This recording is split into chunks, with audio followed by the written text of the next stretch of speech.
Normal time every time ఆయన true ఫ్యాన్నే. ఆయన పదవిలోకి రాకముందు అలాగే ఉన్నారు, వచ్చిన తర్వాత అలాగే ఉన్నారు.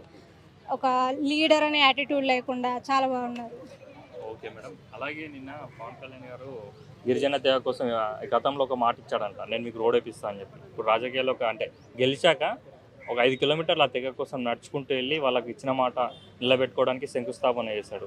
సో అలాంటి నాయకుల్ని ఇంతకుముందు మీరు ఎప్పుడైనా చూసారా? మీకు ఎలా అనిపిస్తుంది? లేదు, నేను ఇంతకుముందు ఎప్పుడూ చూడలేదు. బేసిక్గా మేము పాస్ట్లో టీడీపీ ఫ్యాన్స్.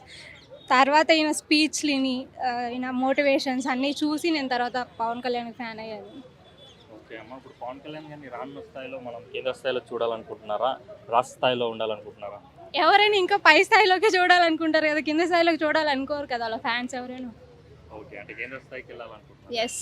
ఓకే అమ్మ, అంటే ఇప్పుడు పవన్ కళ్యాణ్ గారు నెక్స్ట్ సీఎంగా వస్తే మీరు ఆయనకు సపోర్ట్ చేస్తారా, సోలోగా వస్తే? ఖచ్చితంగా